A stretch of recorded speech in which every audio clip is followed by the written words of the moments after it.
Hoje a gente vai falar sobre as espécies de tributos. Nós já iniciamos o estudo das espécies de tributos. Nós estudamos impostos e taxas. Hoje nós vamos nos debruçar sobre contribuição de melhoria, empréstimo compulsório e as contribuições, que alguns autores chamam de contribuições especiais, ok? Então, vamos lá, eu peço que vocês abram o microfone para falar comigo sempre que quiserem, que vire uma dúvida, tá? Para a gente poder interagir mais, ok? Vocês também podem colocar aqui no chat, estou olhando o chat, então eu acho que vai fluir tudo bacana. Meus queridos, vamos pensar o seguinte. Eu tenho uma classificação pentapartida de tributos, né? Então, a doutrina do direito tributário e a jurisprudência abandonou a classificação tripartite de tributos, né? E evoluiu para uma classificação pentapartida de tributos. Nós já conversamos isso, inclusive, em sala de aula, ok?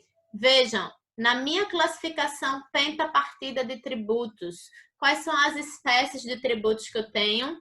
Imposto, taxa, contribuição de melhoria, empréstimo compulsório e contribuições. Beleza, professora. Imposto e taxa nós já vimos. Agora nós vamos nos debruçar sobre essa danada, dessa contribuição de melhoria. Vejam, primeiro eu vou explicar a lógica. A contribuição de melhoria, ela tem um objetivo, tá? Qual é o objetivo dela? Vedar o enriquecimento sem causa, né?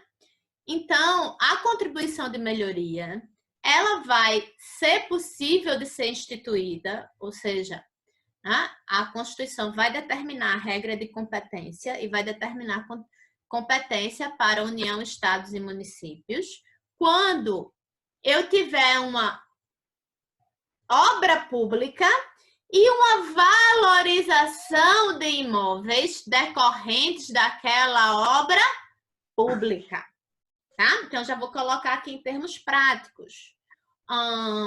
Eu sempre gosto desse exemplo, mas ele é um exemplo hipotético, tá? Um exemplo hipotético. Eu tenho o Parque Dona Lidu. Aí, hipoteticamente falando, Ivan tem um imóvel na rua Setúbal. Esse imóvel, antes da construção do Parque Dona Lidu, ele custava R$500 mil. Depois da construção do Parque Dona Lidu, o imóvel passou a custar R$1 milhão. E assim como Ivan, toda a vizinhança. Então, vejam, se Ivan vender o imóvel agora, Ivan, na verdade, lucrou R$500 mil decorrente, né, de uma obra pública, decorrente dali está perto de um parque, tá? Então, vejam, nesse caso, né, é possível que o poder público recomponha aquele valor gasto com a obra pública, com o Parque Dona Lidu, tendo como base de cálculo a valorização do imóvel. Então, a base de cálculo nesse exemplo que eu dei seria R$1 milhão, que é o valor do imóvel? Não. Seria o valor do imóvel hoje menos o valor do imóvel antes da obra. Então, a base de cálculo seria R$500 mil, entende?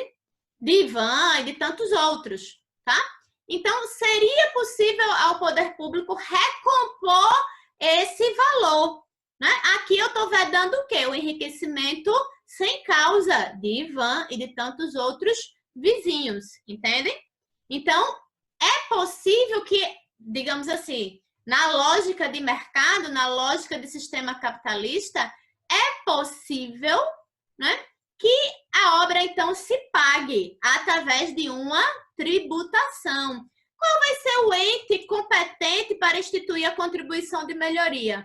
O ente competente é aquele que custeou a obra, tá? Então, vamos aqui agora, eu vou compartilhar a minha tela com vocês, tá? Vou compartilhar a minha tela com vocês E a gente vai dar uma olhadinha no texto constitucional. Share screen.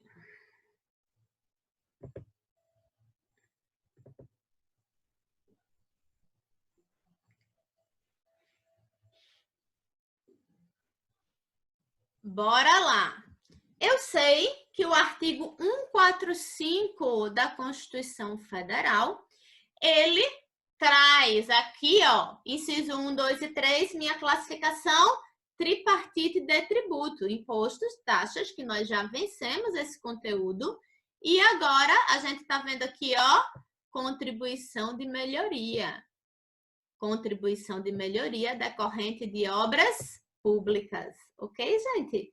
Então, a Constituição, ela traz para a gente que a União, os Estados, Federal e municípios poderão instituir, então, contribuições de melhoria.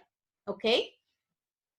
Vejam, se eu dissesse para vocês, e o exemplo que eu dei do imóvel de Ivan, que valorizou de R$500 mil para R$1 milhão, então valorizou mais de R$500 mil, em razão do Parque Dona Lindu, imagine se a obra não fosse o Parque Dona Lindu, mas fosse um shopping center, o Shopping Rio Mar.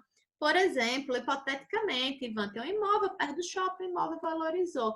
Vejam bem, seria possível cobrar contribuição de melhoria? Claro que não, pelo amor de Deus. Essa é a pegadinha tipo mais basilar. Por que não? Porque o shopping center não é obra pública. Hello! Ok, professor, tudo bem. Vejamos. Né? Então, vamos avançar. Qual é meu objetivo da contribuição de melhoria? Meu objetivo da contribuição de melhoria é vedar o enriquecimento sem causa. É possível o poder público, então, custear aquela obra, não é custear, né? Compensar o custo de uma obra já pronta, né? Se aquela obra ali gerou uma valorização de imóveis, né? E a gente tem, né, todo o CTN, a jurisprudência, funcionalizando isso em relação a imóveis, tá? Então, algumas questões aqui. Vejam, se o objetivo, a finalidade, o sentido teleológico da norma é vedar o enriquecimento sem causa, se não pode o particular enriquecer sem causa, não pode também o poder público enriquecer sem causa, né? Então, imagine hipoteticamente, Edjane, minha prefeita. Edjane, prefeita, a prefeita que construiu o Parque Dona Lindu. E a gente sabe que essa questão da especulação imobiliária e da valorização imobiliária, ela é muito relativa, ela é flutuante. Edjane vê o seguinte, olha, eu posso arrecadar mais do que o valor da obra. Edjane pode arrecadar mais do que o valor da obra a título de tributação de contribuição de melhoria? Não, ela não pode, ela tem um teto. Então, a valorização do imóvel, ela vai ser, então, a base de cálculo, tá? Qual é a hipótese de incidência? Eu tenho que vai ser o fato gerador, se praticado no mundo dos fatos. Eu tenho que ter uma obra pública mais valorizações individuais de imóveis. Qual a repercussão disso no plano econômico, que a gente vai chamar de base de cálculo? É o valor do imóvel hoje menos o valor do imóvel antes da obra. Essa vai ser minha base de cálculo. Sobre isso vai incidir uma alíquota. Ok? Vejam, até aqui, beleza. Mas não seria possível também, Edjane, minha prefeita, né, que Edjane cobrasse, né, de maneira não isonômica? Como é que eu estou dizendo assim, de maneira não isonômica aos contribuintes, tá? Não poderia ela aplicar um valor absoluto de alíquota, tá? Que fizesse com que, por exemplo, eu, Anne, tivesse que pagar a título de contribuição de melhoria mais do que o meu imóvel valorizou.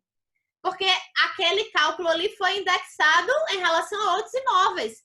E aí caberia a mim pagar mais do que o meu imóvel valorizou. Então, meu imóvel valorizou 500 mil reais e eu pagaria 600 mil reais, né?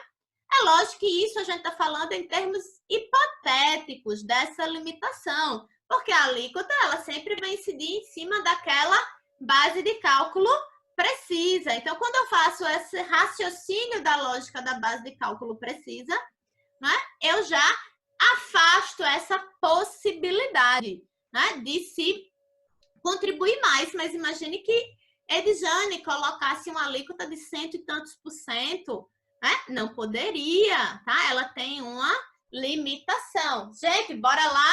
Dúvidas sobre contribuição de melhoria?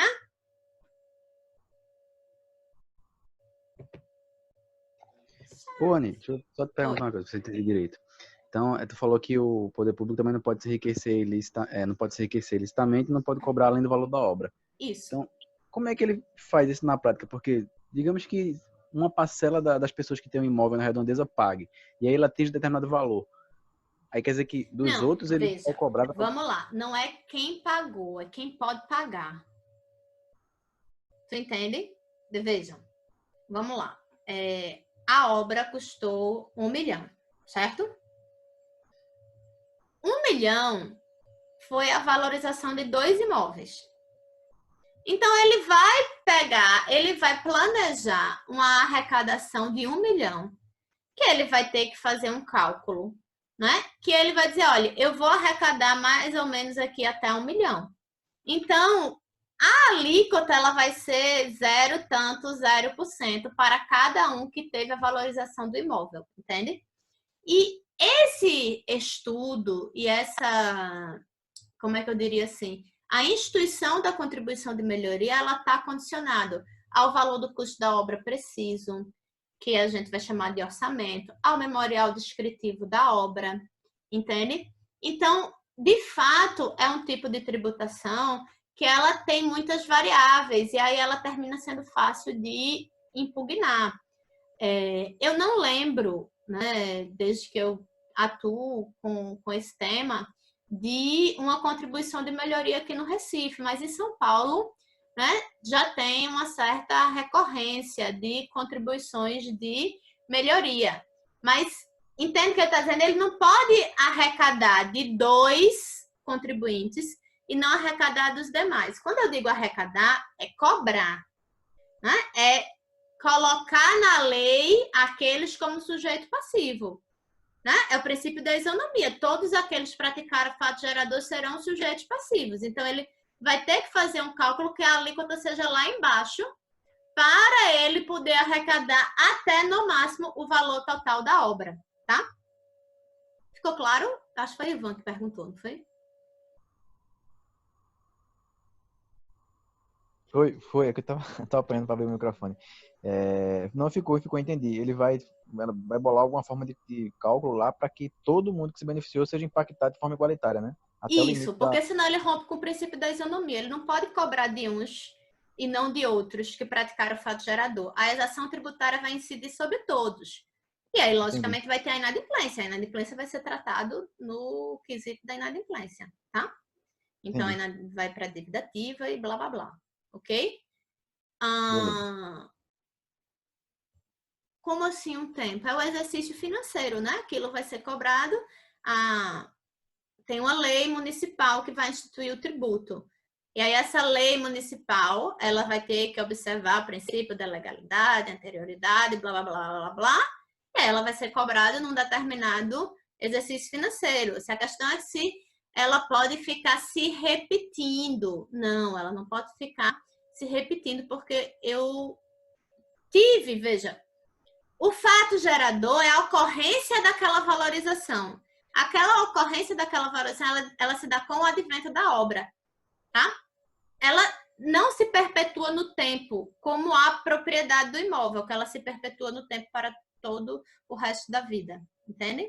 Então, aquilo vai se dar no exercício financeiro que puder ser cobrado, em regra, exercício financeiro posterior àquele que a lei foi instituída. Na prática do mundo dos fatos, essa atribuição acontece mesmo Em municípios maiores, né, sim, como São Paulo, etc., mas é uma medida que ela é pouco utilizada, porque ela é complexa, ela é fácil de impugnar em tribunais, assim como também ela é uma medida impopular, né? Então, ela na prática ela é pouco utilizada, mas é possível sim ter essa exação tributária. Nós temos jurisprudência sobre isso e tem alguns municípios que cobram sim. Só seriam os municípios? Não. O Estado, a União, quem custeou a obra, tá? Mas no federalismo fiscal, o município é o primo pobre. Então, em regra, a gente, quando tem contribuição de melhoria, ela é instituída por municípios. Ok? Empréstimos compulsórios. Deixa eu ver aqui o chat. Empréstimos compulsórios. Quem lê para mim aqui? Artigo 148 da Constituição Federal. Pode ler? Pode, por favor. A União, mediante lei complementar, poderá instituir empréstimos compulsórios. Inciso 1. Para atender à despesa extraordinária decorrentes da calamidade de guerra ou a calamidades de guerra extrema ou em eminência. No caso de investimento público de caráter urgente e de relevante interesse nacional, observado o disposto no artigo 150, inciso 3, a linha B. Parágrafo único. Vamos lá. A aplicação dos recursos provenientes de empréstimo compulsório será vinculada à despesa que fundamentou sua instituição. Ok, então vamos lá, gente. Empréstimo compulsório. Veja. Voltando para essa danada dessa classificação pentapartida de tributos, ok? Vamos pensar no seguinte. Na classificação tripartite de tributos, eu tinha como centro do mundo, centro do universo, o fato gerador.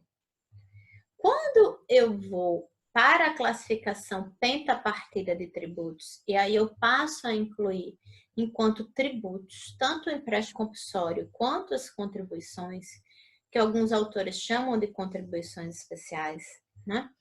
Quando existe essa virada doutrinária e jurisprudencial, o elemento central, esse elemento que existe no imposto, na taxa, na contribuição de melhoria, no empréstimo compulsório e nas contribuições, né? Que é mais relevante, deixa de ser o fato gerador, para ser a compulsoriedade. Porque quando o Estado ele cobra um tributo, né? Ele institui uma exação tributária, qualquer espécie, ele está exercendo o seu poder de tributar. E o poder de tributar é uma das formas de como o poder de império aparece, essa relação vertical. Então, nenhum de nós pagamos tributos porque nós somos conscientes politicamente e gostamos muito do governo A ou do governo B. Nós pagamos tributos porque nós somos obrigados. Então, essa questão da compulsoriedade, em que pese toda a ação tributária vai ter um fato gerador, sempre, né? Mas essa questão da compulsoriedade, ela adquiriu relevância. E aí, quando eu entro no assunto do empréstimo compulsório, o que é que eu preciso observar? O fato gerador pode ser qualquer um. O que importa são os pressupostos fáticos autorizativos de uma situação de empréstimo compulsório. Então, vejamos. A União, mediante lei complementar, poderá instituir empréstimos compulsórios. Se é empréstimo, tanto é que em direito financeiro, empréstimo compulsório, lembram? Nem entra no rol de receita tributária, né? Porque o direito financeiro é antes desse tipo de compreensão. Se é empréstimo, significa que nós, contribuintes, somos obrigados a pagar e que aquele dinheiro vai voltar para a gente de alguma maneira. Então, a lei complementar que institui o empréstimo compulsório ela precisa prever como vai ser a forma de devolução e qual vai ser o fato gerador. Beleza, professora. E o fato gerador? Qualquer um. E a forma de devolução? Né? Aí, o poder executivo e o legislativo vai decidir. Beleza. Mas, somente seria possível instituir um empréstimo compulsório se existir um dos dois pressupostos fáticos autorizativos. Meu pressuposto 1, para atender despesas extraordinárias decorrentes de calamidade pública, guerra externa ou sua iminência. Veja, é o que a gente chama vulgarmente, superficialmente, de empréstimo compulsório de guerra. Esse empréstimo compulsório de guerra, eu já estudei lá no princípio da anterioridade, que ele é exceção das duas anterioridades, tá? Só para constar para a gente. O empréstimo compulsório de guerra somente diz respeito na situação de guerra, iminência ou de guerra externa. Mas somente isso não. Numa situação de calamidade pública, é possível instituir um empréstimo compulsório. Essa calamidade pública, ela precisa ser uniforme em todo o Brasil? Ela não precisa ser uniforme em todo o Brasil. Mas é lógico, se a competência é exclusiva da União, é necessário que a União decrete o estado de calamidade. Então, a União decretando, o Congresso Nacional aprovando um estado de calamidade pública, é possível sim ter empréstimo compulsório. Professora, então veja, seria razoável, então, para nós somos nordestinos, convivemos com isso, a existência de um empréstimo compulsório com o pressuposto fático, por exemplo, da seca. Verdadeiro ou falso? Falso. Porque a Constituição fala de despesa extraordinária. Então, entende-se a doutrina, porque eu não tenho uma farta jurisprudência para trazer para vocês, né? Como a gente já viu, quando a gente viu os tributos que são instituídos por lei complementar, né? Eu não tenho hoje vigente nenhum empréstimo compulsório. No exemplo da seca, eu já tenho um fundo para fazer frente, às despesas da seca. E aí eu não teria como justificar que a despesa é extraordinária. Aí, como o pessoal da turma da manhã me pergunta, mas professora, e a situação, por exemplo, da pandemia internacional, que é uma situação não vivida, pelo menos pela nossa geração, né? Muita gente compara o momento que a gente está vivendo agora com o momento da gripe espanhola, mais de 100 anos atrás, mas não vivida pelas nossas gerações aqui, entende? Aí vamos lá, isso seria só entendimento, tá? Se decretado o estado de calamidade pública pela União, seria possível empréstimo compulsório? Eu entendo que sim, tá? Mas, professora, e aí como é que fica essa questão? Porque você acabou de dizer que para a seca tem um fundo. E para a saúde tem o Fundo Nacional de Saúde, além de outros fundos específicos. Existe orçamento, né? Mas, né, se for comprovada que as despesas são extraordinárias pela excepcionalidade do momento, eu não posso simplesmente fazer uma análise superficial. Olha, tem o fundo, né? E o fundo aqui, ele dá conta de resolver isso, entende? Lógico que isso vai de encontro ao posicionamento de alguns doutrinadores, que acredito que antes dessa situação de pandemia internacional do coronavírus, você entendeu? Se tem o fundo para esse tipo de despesa, né? Então não seria possível, mesmo sendo decretada a calamidade. Não tenho como dizer para vocês, prego batido, ponta virada, porque numa situação como essa, né, a gente teria que ter um fato concreto, uma jurisprudência para dizer, olha, já foi assim e se comportou assim. No ambiente da Constituição de 88, nós não temos empréstimo compulsório. Nós tivemos algumas medidas, né, entre a década de 60 e a década de 80, e o Supremo em nenhuma delas entendeu como um empréstimo compulsório real, batata, tá? Mas, salvo engano, né, tivemos sim a natureza jurídica de empréstimo compulsório para a instituição do sistema de energia elétrica. Isso eu estou falando de governo Vargas, tá? Tranquilo? Vamos lá. O segundo pressuposto fático. No caso de investimento público de caráter urgente e relevante de interesse nacional, mais uma vez eu frisar, esse relevante interesse nacional não significa que é homogêneo para todo o país, certo? Pode ser um investimento público que seja relevante para uma parte do país, seja relevante para o norte, para o Amazonas, para o Pará, entende? Desde que seja de interesse nacional. Não precisa ser homogêneo necessariamente, mas sim de interesse nacional, tá? Então, agora, aqui eu tenho um conceito jurídico indeterminado muito forte. Gente, o que é urgente e de relevante interesse nacional para Miane pode ser diferente do que é urgente de relevante interesse nacional para Priscila. Para mim é urgente um investimento em educação. Priscila já entende, estou falando hipoteticamente, que é urgente um investimento nas fronteiras, na defesa nacional, na tecnologia. Então, eu tenho aí um conceito jurídico aberto. O que precisa é uma boa justificação em relação a isso, certo? Veja, fora os impostos, todos os outros tributos são tributos de receita vinculada. Então, se o empréstimo compulsório foi para a situação de guerra, a receita é para combater aquilo.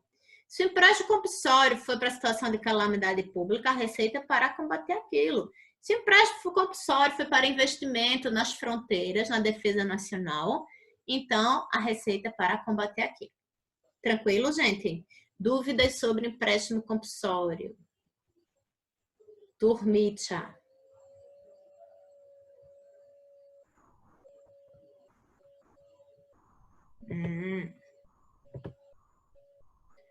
Tudo ok, né? Suave na nave. Vamos embora.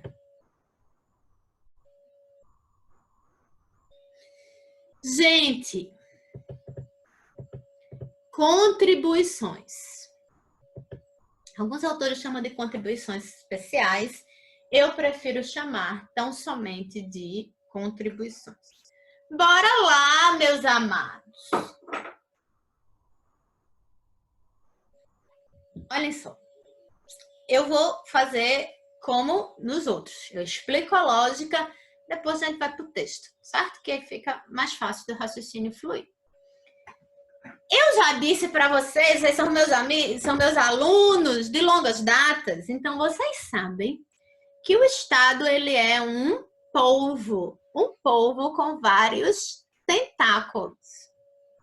O Estado nem sempre foi assim. Desde que a gente precisa conviver em sociedade, que nós temos um aparato semelhante à função de aparato estatal, tá? Então, é a teoria do Estado. Mas nem sempre a gente teve o Estado com a forma que ele tem nos estados, que eu estou falando dos estados ocidentais, tá? Então, o constitucionalismo, né, que a gente sabe que aconteceu pós-revoluções burguesas, com constituições escritas, isso eu estou falando dos países ocidentais, tá? Ele, no primeiro momento, ele consolidou os direitos fundamentais de primeira dimensão, depois os direitos fundamentais de segunda dimensão. Os direitos fundamentais de segunda dimensão, por sua vez, direitos sociais, econômicos e culturais, tá? Que já são estabelecidos antes, tá? desde a Constituição Mexicana de 17, mas que, na verdade, se consolidam no constitucionalismo mundo afora, falando para os Estados ocidentais, a partir do pós-Segunda Guerra Mundial, impôs ao Estado uma feição de Estado social. Impôs ao Estado uma feição de Estado social. Então, Estado e bem-estar social, Estado social, como a gente queira chamar. Então, esse Estado social é um Estado que ele entrega educação, que ele entrega políticas públicas, que ele entrega controle sobre as profissões, para evitar a concorrência desleal. É um Estado, então, que pode intervir na economia. É um Estado que ele entrega bens culturais, como acesso à cultura nacional, tá? Sendo que esse Estado que vai ficando mais complexo, ele existe aonde? Ora, no sistema capitalista. Em que pese eu tenho minhas exceções, mas quando eu falo mundo, sistema capitalista. E a gente já viu em direito financeiro, né, que essas entregas de políticas públicas do Estado vão se consolidar em despesas. Então, esse modelo de Estado social, ele permite que existam arrecadações específicas para viabilizar tentáculos específicos do povo que é o Estado. Essas arrecadações específicas para viabilizar áreas desse Estado social, eu vou chamá-las de contribuições. Essas contribuições, elas podem ter uma referibilidade direta ou uma referibilidade indireta. Eu estou contribuindo para a manutenção daquela área do Estado social, mas quem ganha é a coletividade. Eu não ganho diretamente, eu que estou contribuindo, eu, Anne. O empregador que paga o salário educação. Entende? Não. Então, eu posso ter, e é recomendável que tenha uma referibilidade indireta. Eu, por exemplo, a Previdência. Eu, Anne, hoje não uso a Previdência para nada, mas eu contribuo. Essa minha referibilidade, ela é indireta. Eu posso usar a Previdência se eu sofrer um acidente de trabalho. Mas não é somente aqueles que estão usando a Previdência que vão poder ser alcançados pela exação tributária, por conta desse instituto aqui, que o direito tributário consolidou de chamar de referibilidade, tá? Então, avançando, as contribuições, elas são competência exclusiva da União. Tá aqui, ó, artigo 149 da Constituição Federal.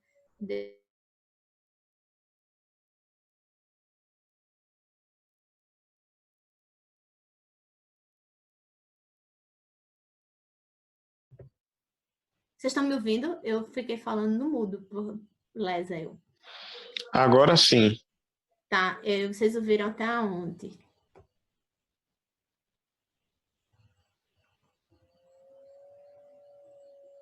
Bem. Até contribuições federais. Isso, então foi só na hora que eu fui clicar aqui para mudar. Beleza.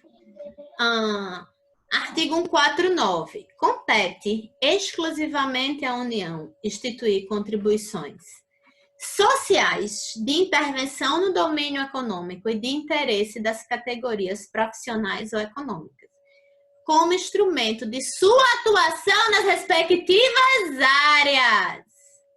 Blá, blá, blá, blá, que depois a gente vai ver, tá? Vejam, foco aqui, tá? O que é que a norma traz pra gente? Que a competência ela é exclusiva da União. Anotem isso, mas vejam, tem exceções, porque se não tiver exceção, não tem graça. Toda regra tem exceção. Então, a competência ela é exclusiva da União, mas ela tem exceções. E eu tenho 3 tipos de contribuições. Contribuições sociais, contribuições de intervenção no domínio econômico e as contribuições de interesse das categorias profissionais, ok?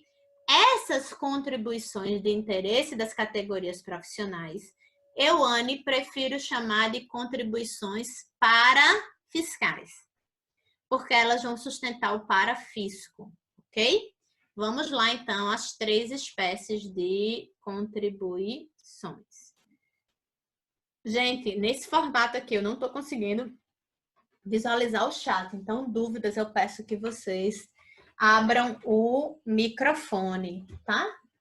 Gente, ficou calor aqui e eu procurando o controle do ar-condicionado. Agora danou-se.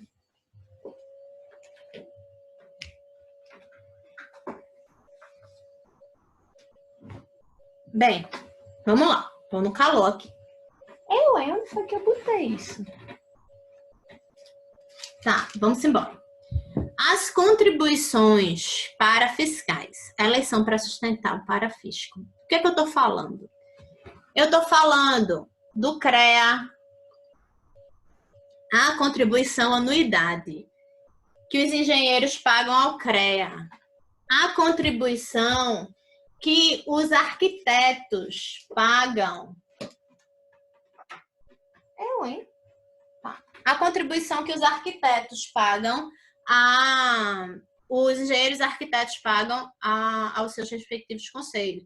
A contribuição, anuidade que os médicos pagam ao Conselho de Medicina. A contribuição que os psicólogos pagam ao Conselho de Psicologia. Então, vejam, essas contribuições das profissões liberais, elas são chamadas, certo, de contribuições parafiscais, porque elas sustentam o parafisco. Qual é o objetivo estatal dela? O interesse da União. O interesse da União é regular as profissões, né? Porque a gente precisa mitigar a concorrência desleal, isso é fundamental para o funcionamento do sistema econômico, então tem o interesse da União. Sendo que a União diz assim, olha, melhor do que eu regular a profissão de psicólogo, de dentista, de engenheiro, é que eles próprios se regulem. Então, esses conselhos, conselho de fisioterapia, de psicologia, eles são autarquias. A autarquia pode instituir tributo? Não. A lei que institui tributo é uma lei da União. Mas a autarquia, dentro dos limites da lei, ela modula. E a contribuição que o engenheiro paga ao CREA, então, é tributo. Beleza, professora. Entendi tudo. Agora, meus amados, a anuidade que euzinha paga ao OAB é tributo? Sim ou não? Abra o microfone.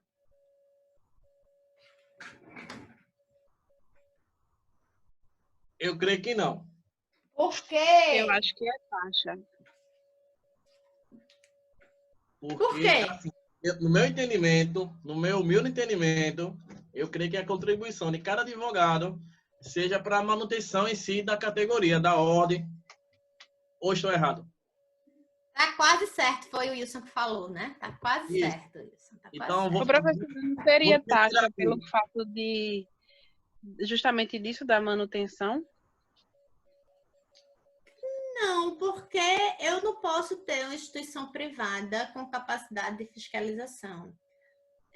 Aí não seria exercício de poder de polícia, entende? Mas é um bom raciocínio. Vamos lá, falar sobre a OAB, minha querida OAB. Veja, a OAB, o Supremo entendeu como autarquia sui generis, tá? O que vem a ser, então, uma autarquia sui generis? É uma autarquia... Gente, só um minutinho, viu? Que eu tô com muito calor. Eu vou aqui ligar o ar-condicionado. Um minuto. Eu volto falando da OAB. Bora lá, gente. A OAB. Tá todo mundo aqui comigo, né? A OAB. Veja. A OAB, o Supremo entendeu como uma autarquia sui generis. O que é que acontece com a autarquia sui generis? A característica fundamental da OAB não é de regulação da profissão do advogado, em que pese ela tem essa incumbência. Mas a OAB, para além do exercício da profissão do advogado, da tabela de honorários, para não aviltar o valor, do código de ética, para além disso, a OAB, ela é a entidade que representa os advogados e os advogados são função essencial à justiça. Artigo 133 da Constituição Federal. Então, a OAB, ela é um pilar do Estado de Direito.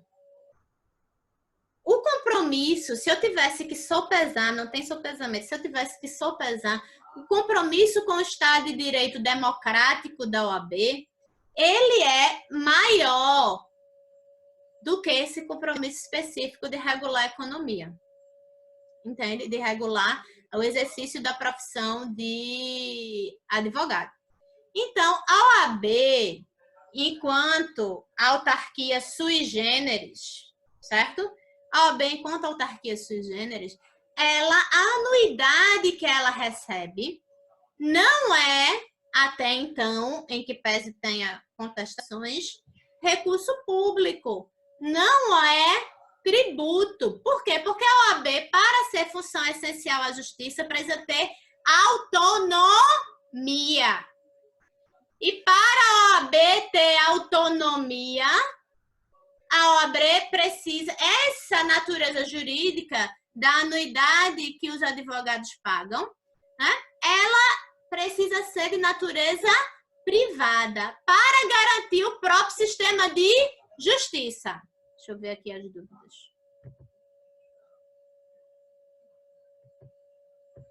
Não o quê? Vocês colocaram aqui no chat? Tá. Vamos lá. A OAB. Gente, entendemos a OAB. Aí alguém pode me perguntar, mas professora, eu li no jornal agora recentemente que o Tribunal de Contas da União entendeu que a OAB tinha que prestar contas, tá? Daquele recurso. Veja, é um entendimento que a OAB contesta e até então o posicionamento do Supremo Tribunal Federal é que eu tenho um recurso de natureza privada. E isso é fundamental para garantir o sistema de justiça. Então, vejam, questão de prova de OAB, cai sempre. Tá? A anuidade se paga a OAB é tributo? Não, não é tributo. Se fosse, seria na modalidade contribuição. Mas a anuidade que o engenheiro paga, ela é, sim, entendeu? Um tributo. Estamos claros até aqui, gente? Professora. Sim, vejam, presta atenção. Boa pergunta de Paulo aqui. Vejam, o Conselho de Fisioterapia, ele não recebe receita direta do Tesouro, hipoteticamente falando. Ele recebe a arrecadação da contribuição, que é a anuidade que cada fisioterapeuta paga. Essa anuidade é tributo, mas ele é o ente arrecadador. Então, não vai para a União para depois voltar para o Conselho. O Conselho pode arrecadar diretamente. Então, o Conselho de Fisioterapia é autarquia e aquele dinheiro que ele recebe é público e ele tem que prestar contas anualmente no âmbito do Tribunal de Contas da União. Porque eu estou falando da autarquia federal. Que tem sua autonomia, que tem autonomia técnica, que vai ter que ter uma lei que o institua, mas ele é o ente arrecadador. O ente que instituiu o tributo foi uma lei da União, porque só quem pode instituir o tributo é o ente dotado de autonomia política. Tá claro, gente? Vamos lá, ainda em parafisco. Eu tenho, meus queridos. Veja, a cobrança da OAB, a OAB pode lhe executar, mas é uma execução de título extrajudicial, como outra qualquer, como se você estiver devendo um cheque a alguém, entende? Então, se a OAB eventualmente decidir ingressar em juízo, não é, certo, uma execução fiscal. Tranquilo? Gente, vamos lá. Quem já ouviu falar do imposto sindical? O que sabem sobre imposto sindical?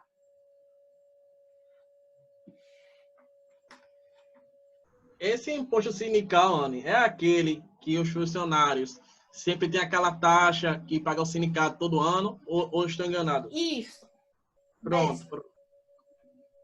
Bora lá. Imposto sindical não existe. Nunca existiu. É só o jeito popular que o jornalismo e o ambiente trabalhista, não é? Chama ou chamava essa contribuição anual que corresponde a um dia de trabalho por ano. Como era obrigatório pagar isso para poder sustentar o sistema sindical e o sindicato poder ter arrecadação autônoma para poder representar o hipossuficiente, né? Então, como aquilo era compulsório, a literatura superficial, que não é técnica, ela chamava de imposto sindical. Mas o imposto sindical nunca existiu, porque não tem natureza jurídica de imposto, mas sim de contribuição. Beleza? Beleza. Até aí, tudo bem. Mas vejam, a gente sabe que a CLT mudou. E quando a CLT mudou, a gente sabe agora que essa contribuição de um dia por ano é voluntária. É lógico que existe esse questionamento no âmbito do Supremo, mas o Supremo não se posicionou. Então, eu tenho presunção de constitucionalidade das leis. Então, a partir do momento que a reforma da CLT coloca que essa contribuição é voluntária, eu tenho tributo, minha gente? Não, eu não tenho tributo. Não tenho tributo. Posso voltar a ter. Se o Supremo entender que esse pedaço do texto da reforma da CLT de 2017 é inconstitucional. Mas até lá, eu não tenho tributo. Se tivesse tributo, era imposto? Não, era contribuição. Estamos claros? Sim. Beleza, então beleza. Vamos lá. Contribuições para fiscais nós já vimos, certo? Nós vamos agora olhar a contribuição de intervenção no domínio econômico. Eu vou dar um share screen de novo.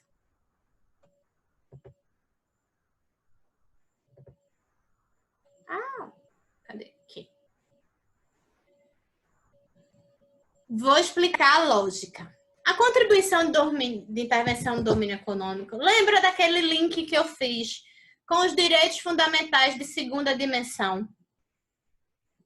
Então, os direitos fundamentais de segunda dimensão são direitos sociais, econômicos e culturais. Então, a contribuição de intervenção no domínio econômico é uma exação tributária que permite que o Estado exerça o poder de tributar, tá? Quando, como é que eu digo assim? O Estado precisa ter um olhar mais treinado. Um olhar mais treinado para algumas áreas da economia. Que áreas são essas da economia? Né? Então, eu posso dar o exemplo para vocês que a gente já viu em sala, a CID combustível. A CID combustível, ela pode ser cobrada. Por que, então, que aquele que decide atuar profissionalmente com combustível vai pagar um tributo a mais e aquela pessoa que decide atuar no ramo de cosmético não vai pagar? Né? Com todo o respeito ao ramo de cosmético, tá, gente? Com a maior relevância social que tem. Mas a movimentação econômica do petróleo, do combustível, impacta na cadeia de preço de todos os produtos. Eu estou falando de entes que são dotados de monopólio, né? Então, sobre o petróleo, a gente tem um monopólio flexibilizado, definido no 177 da Constituição, tá? Então, eu poderia dar exemplo a vocês a contribuição de intervenção no domínio econômico dos combustíveis e a dos royalties do petróleo, beleza? Quem lê para mim? Aqui, ó, o parágrafo 2º, tá? Ele todinho aqui, eu tô grifando. Quem lê para mim?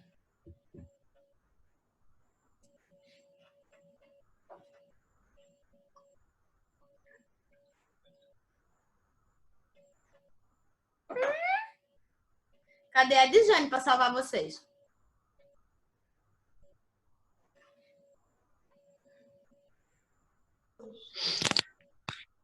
As contribuições sociais e de intervenção no domínio econômico de que trata o caput desse artigo não incidirão sobre as receitas decorrentes de exportação. Inciso 2º, poderão incidir sobre a importação de petróleo e de seus derivados, gás natural e de seus derivados, e álcool e combustível. Terceiro, incidirão também sobre a importação de produtos estrangeiros ou serviços. Quarto, poderão ter alíquotas. E a linha A, eu não estou conseguindo ler a primeira parte. Ad valorem. Ad valorem, tendo por base o faturamento, a receita bruta ou o valor de operação e, no caso de importação, o valor aduaneiro. A linha B é específica, tendo por base a unidade de medidas adotadas. Tá, gente, vamos lá. Primeira coisa, antes de eu entrar no assunto, Mércio, eu estou muito feliz que você está aqui na nossa aula. Né? Reconheci logo sua voz, foi lá, de fato era você. Estou muito feliz com a sua recuperação, que você está aqui, né? Novo em folha, tá? Obrigado, professora. Vamos lá, vamos embora. As contribuições de intervenção no domínio econômico, poderia perguntar na prova. Elas vão incidir sobre a receita de exportação? Não, na verdade, isso é uma regra imunizante, porque se está na Constituição vai ser uma regra imunizante. Mas ela vai incidir sobre as receitas da importação. A alíquota ad valorem são alíquotas indexadas ao preço. Então, o que vai contar para mim é o valor da nota fiscal. E alíquotas específicas é quando eu tenho, assim, R$10 por tonelada. Aí eu vou estar trabalhando com alíquotas específicas, ok? Ainda incide contribuição de intervenção no domínio econômico. Só para a gente entender, quando eu estou falando, por exemplo, de incide combustível, eu vou precisar obedecer ao comando constitucional, né, do 177, que aí ele traz algumas regrinhas. E aí a gente vai lá, vamos buscar aqui 177 da Constituição.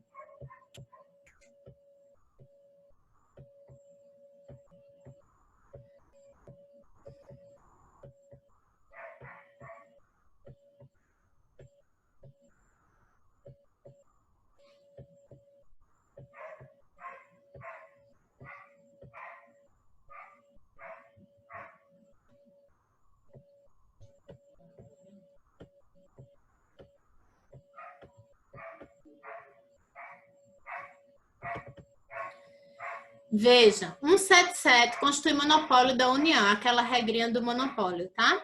Eu já disse para vocês que no petróleo ele é flexibilizado, mas isso é direito econômico no assunto da nossa aula.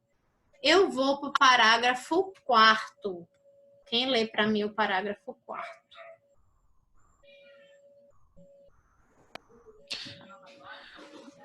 A lei que institui contribuição de intervenção no domínio econômico relativa às atividades de importação ou comercialização do petróleo e seus derivados, gás natural e seus derivados, e álcool combustível deverá atender aos seguintes requisitos.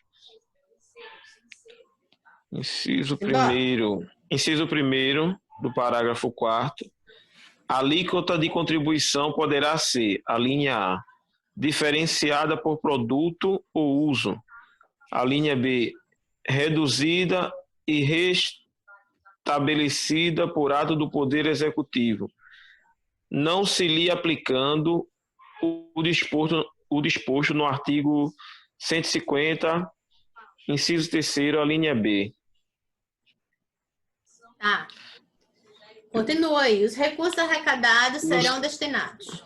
Os recursos arrecadados serão destinados, a linha A, ao pagamento de subsídios a preços ou transportes de álcool combustível, gás natural e seus derivados, e derivados do petróleo. A linha B, ao financiamento de projetos ambientais relacionados com a indústria do petróleo e do gás. A linha C, ao financiamento de programas de infraestrutura de transporte. Então, veja, a CID, tá? Relativa às atividades, tá? De petróleo e derivados, que a mais comum é a CID combustível, tá? Então, ela vai ter uma arrecadação vinculada a quê? Ao projeto ambiental, não é? Porque quando eu estou falando de petróleo, eu estou falando de uma atividade extremamente nociva ao meio ambiente, aos subsídios de preços, como outro tempo os caminhoneiros fizeram greve querendo subsídio de preço, tá? Financiamento de infraestrutura de transporte. Então, tudo isso são finalidades constitucionais, onde pode ser alocada a arrecadação da CID. Então, na verdade, a finalidade da CID é ter um olhar mais treinado sobre certo setor e ter uma arrecadação que possa ali, eventualmente, necessitar, por exemplo, um subsídio de preço, né, que possa ser alocada nisso. Tranquilo, gente? Dúvidas sobre CID? CID é o nome carinhoso de Contribuição de Intervenção no Domínio Econômico. Vamos voltar para 149. Dúvidas? Estou ouvindo. Tá tranquilo, professora. Então, vamos seguir. As contribuições sociais. As contribuições sociais são nossas queridinhas. Queridinhas, certo? Por quê? Porque é onde é o mais fácil para mim visualizar aquela lógica do povo que eu falei. Eu contribuo com a Previdência, mesmo com uma referibilidade indireta, para que o Estado tenha um serviço de previdência. Para que... aí é a opinião minha, tá, gente? Para mim, o maior programa social de qualquer Estado é a Previdência, tá? Então, para que os estados sejam dotados de previdência, para que o Estado brasileiro seja dotado de previdência, eu, Anne, pago uma contribuição, ok? Vejam. Deixa eu voltar aqui para o 149. Contribuições sociais. É aí onde entram as exceções. Primeira coisa, competência exclusiva da União. Quando eu falo contribuição para fiscais, competência exclusiva da União. Quando eu falo de contribuição de intervenção no domínio econômico, competência exclusiva da União. Aí, quando eu falo de contribuição social, aí eu digo, pera lá, que eu tenho exceções. Eu tenho a exceção, por exemplo, tá? Do parágrafo 1º do artigo 149. Parágrafo 1º do 149, quem lê para mim?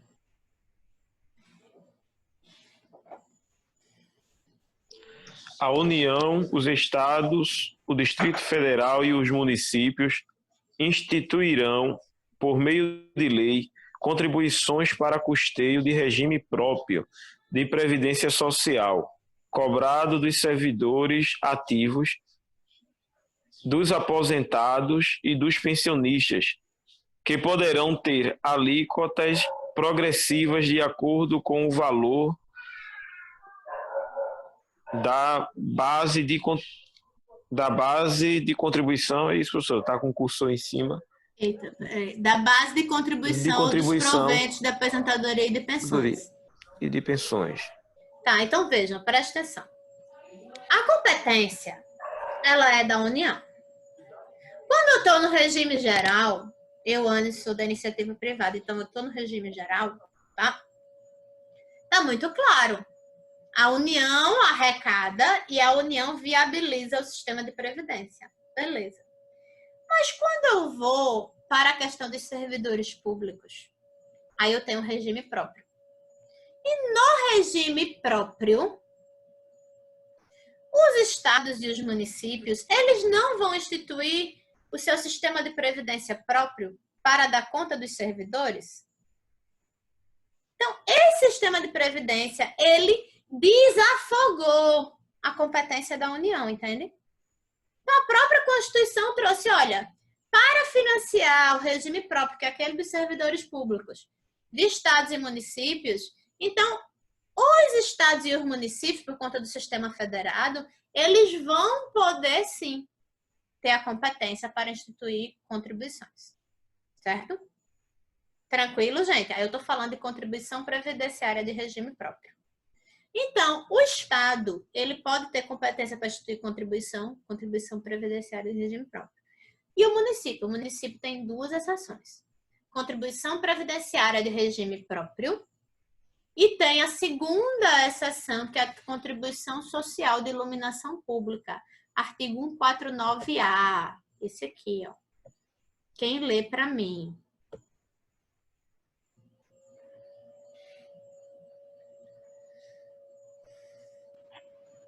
Os municípios e o Distrito Federal poderão instituir contribuição na forma das respectivas leis para o custeio do serviço de iluminação pública, observando o disposto no artigo 150, a linha 1 e 3. Deixa eu ver. Parágrafo único. É facultada a cobrança de contribuição a que se refere o caput na fatura de consumo de energia elétrica. Gente, vamos lá, meus amados. A gente já falou um pouco sobre isso quando falou de taxa. Existe taxa de iluminação pública? Não. Mas os municípios instituíam taxa de iluminação pública. O Supremo foi lá e entendeu que iluminação pública não é serviço específico e divisível. Então, por emenda constitucional, incluiu-se no texto constitucional uma competência dos municípios de instituir uma contribuição social de iluminação pública. Vejam, essa contribuição social de iluminação pública, certo, gente? Ela, então, é uma competência dos municípios. Porque os municípios precisavam dessa arrecadação, não podia ser por taxa, e aí eu tive uma emenda constitucional.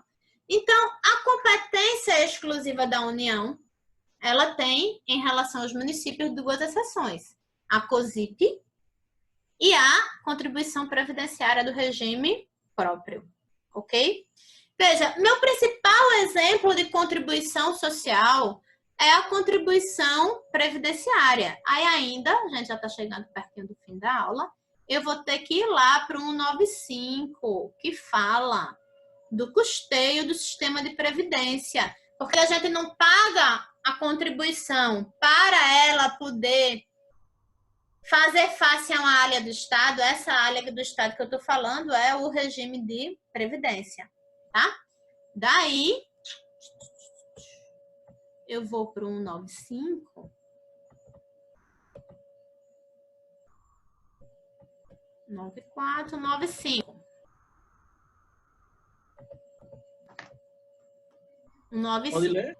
Pode ler, por favor. 95. Vamos lá. A Seguridade Social será financiada por toda a sociedade, de forma direta e indireta, nos termos da lei, mediante recursos provenientes do orçamento da União, dos Estados, do Distrito Federal e dos municípios, e das seguintes contribuições sociais. Os incisos, vou ler, viu? Inciso 1, do empregador, da empresa e da entidade a ela equiparada na forma da lei, incidente sobre a linha a folha de salários e demais rendimentos do trabalho pago ou creditados e de qualquer título à pessoa física que lhe preste serviço, mesmo sem vínculos empregatícios. A linha B, a receita ou o faturamento. C, o lucro, inciso 2. Continuo? Sim. do trabalhador e dos demais segurados da Previdência Social, podendo ser adotadas alíquotas progressivas de acordo com o valor do salário do contribuição, não incluindo contribuição sobre a aposentadoria e pensão cedidas pelo regime geral de Previdência Social. 3. Sobre a receita de concursos de prognósticos. 4. Do importador de bens ou serviços do exterior ou de quem a lei a ele equiparar. Então, vamos lá. Para aí, Wilson. Veja, eu tenho 4 fontes de custeio da Previdência. Significa que eu tenho 4 sortes de contribuintes da contribuição social previdenciária. Eu tenho o empregador, eu tenho o trabalhador, eu tenho a loteria, que é concurso de prognóstico, e eu tenho o importador. Todos eles pagam contribuições sociais previdenciárias. Eu quero chamar a atenção em relação ao empregador, porque a Constituição fala, né, de uma incidência, ou seja, de uma base de cálculo de folha de salários, de outra base de cálculo de faturamento e de outra base de cálculo de lucro. Se tiver algum contabilista aqui, vocês têm muita clareza, né, que a folha é um fato gerador distinto do faturamento total, que é um fato gerador distinto daquilo que é lucro, que é o superávit que pode ser revertido, né, para aqueles que detêm as ações, ok? Vejam, mas aí, né, algum de vocês poderia me perguntar assim, mas Anne, veja bem, minha querida, o lucro é também base de cálculo do imposto de renda à pessoa jurídica. E o sistema tributário nacional não permite que eu tenha base de cálculo própria de imposto em outro tributo. Como é que o Supremo deixa? Isso nunca foi questionado, foi questionado. E o Supremo entendeu que como ambas as regras de incidência, elas foram definidas pelo legislador constituinte originário, tá? O Supremo não tem competência para mudar a vontade do poder constituinte originário.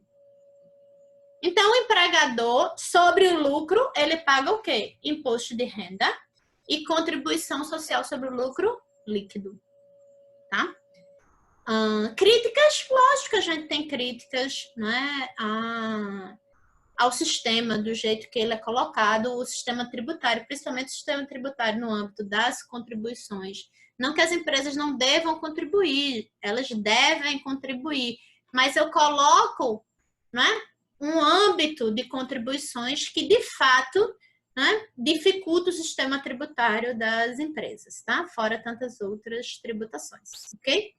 Mas isso tem mais a ver com a questão geral tributária, tem mais a ver com a questão relacionada por exemplo, certo? A lei de responsabilidade fiscal. Deixa eu tentar colocar dessa maneira simples, que é uma crítica minha, na verdade, e de muitos autores. Na verdade, o que aperta o funcionamento de uma empresa no Brasil é o sistema tributário da forma como ele é colocado. Não é que a gente tem a carga tributária mais alta do mundo, é que a gente já viu, né? A gente tem umas incidências ali, eu tenho incidência sobre o consumo, eu tenho incidência sobre a pessoa física, aí eu tenho incidência sobre o lucro e sobre o faturamento, né? E aí eu vou tendo, assim, em efeitos, não em efeitos tributários, mas em efeitos econômicos e contábeis, né? Base de cálculos que se relaciona a isso, de fato, sufoca a empresa. Mas a corda sempre arrebenta do lado mais fraco. Isso é uma opinião minha, viu? Só minha. Assim, só minha não. Tem outros autores que... Mas, assim, não cai em prova, certo? É só pra gente ilustrar. Mas, como a corda sempre arrebenta do lado mais fraco, por exemplo, quando teve agora em 2017 a reforma da CLT, qual é o argumento? É que as empresas precisam continuar empregando. e as empresas são sufocadas. Mas o que sufoca a empresa, não penso eu, não é exatamente a folha, mas é a tributação sobre elas, entende? Sendo que a lei de responsabilidade fiscal, vocês já estudaram isso comigo, não permite que o gestor simplesmente renuncie receita para diminuir, né, a carga tributária do Brasil. Então, a gente tem aí um sistema, uma crítica ao sistema tributário nacional imbricada, tá? Então, mas isso aqui só a título de crítica, certo, gente? Veja que para terminar a aula, eu ainda vou no 195, parágrafo 4º. Aí aqui eu mesmo leio. A lei poderá instituir outras fontes destinadas a garantir a manutenção ou expansão da Seguridade Social. Significa também que eu posso ter contribuições sociais, né? Já vou parar aqui o share screen, tá? Que eu posso ter contribuições sociais, tá, gente? Que elas venham, contribuições sociais previdenciárias, que venham de outra fonte, desde que sejam distintas, tá? Dos fatos geradores já ali propostos, dos contribuintes já ali propostos. Então, eu vou poder sim ter outras fontes de contribuições, certo? Só para a gente fechar a aula aqui, veja, essas contribuições sociais que possam vir sobre fatos geradores distintos e contribuintes distintos, o Supremo decidiu chamar, num certo julgado, da década de 90, de outras contribuições sociais. O carro-chefe das contribuições sociais, o Supremo decidiu chamar de contribuição para a Seguridade Social, que foi essa que a gente acabou de estudar. E eu posso ter outras contribuições, como, por exemplo, salário e educação, tá? Então, eu posso ter outras contribuições, ok, gente? Sociais. Mas o meu carro-chefe, o meu principal exemplo, tá, é a contribuição social previdenciária. Dúvidas, sem a gente entrar muito em direito trabalhista, apesar de que foi eu mesmo que mencionei. Dúvidas?